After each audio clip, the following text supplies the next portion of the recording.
Hello, my name is Christina Tamba, and my teammates are Babakar Sane, Jeremy Wilson, Darius Teglio, and Sharon Liu, and I'll be presenting our project called MyCare, a telemedicine web app.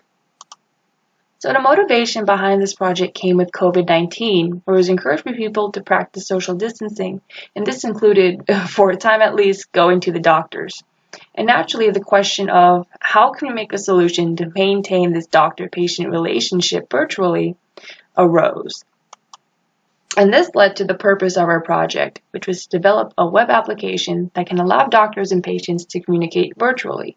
And this meant that patients didn't have to go into a physical doctor's office to receive medical advice and some diagnostics. And we chose to make it a web application because it was the most accessible medium that most people have. Most people have phones and a computer readily accessible during these times, so naturally a website would be the best option for a case like this. And before we started development, we were given a few requirements, such as allowing patients to set appointments, view health reports, send and receive messages, and view advice posted by a doctor. And we also wanted to allow the doctors to be able to perform the same actions on their ends, of course with more admin control. To develop this project, we decided to use the Agile software development methodology and then split the semester up into 3 sprints. So the first sprint focused more on setting up the framework for our project, Sprint 2 focused on implementing more minimum functionalities, and Sprint 3 focused on finishing up the remaining functionalities and cleaning up the UI.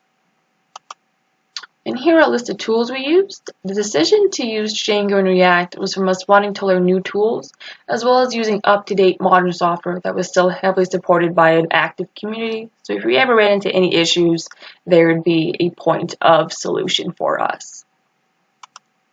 And now I'll walk you through the website as a patient so you can kind of get a feel as to how they would use the website and a feel for the user experience as well. So here's the login screen that patients will be greeted with. So if they don't have an account, they would press the Create Account button, but if they did have one, they would simply have to log in to be taken to the home page, which looks like this. The home page gives you a banner up top with navigation options to different parts of the website, which are inbox, appointments, blogs, reports, and accounts.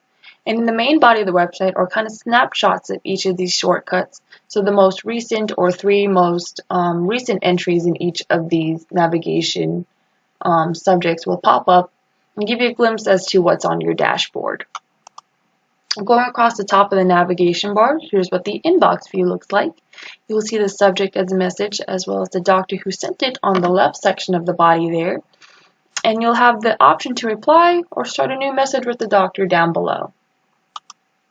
And here's the appointments view where patients can request to schedule an appointment. Once their request is approved by a doctor, the appointment date will be set in the calendar and the patient will be notified. As an added bonus, nurses and secretaries that work for the doctor can also have the option to approve appointments as well. Here in the Reports tab, patients can view current health reports that are uploaded by their doctors. As a patient, that little Add Report button wouldn't be there, and if you were a doctor, it would be there.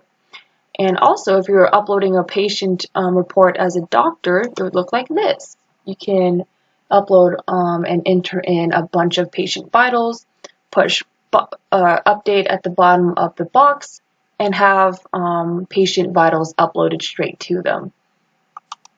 And blogs work similarly as reports does, and here's the view for that if you were a doctor. So we wanted a way for a doctor to kind of interact more with the patient, and a way we thought of that is interacting kind of a blog feature where they can post videos, tutorials, and just general information and advice to a few select or a group of patients that they take care of. So you can input the blog title, attach a video if you'd like, and then create or write a body message if you'd like to as well.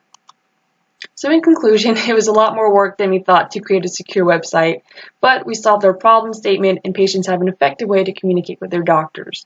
Also, along the way, we also built a website that we will be able to host on AWS and have it go live. So that's pretty cool. So thank you for listening. I hope you enjoyed our presentation and have a lovely rest of the day.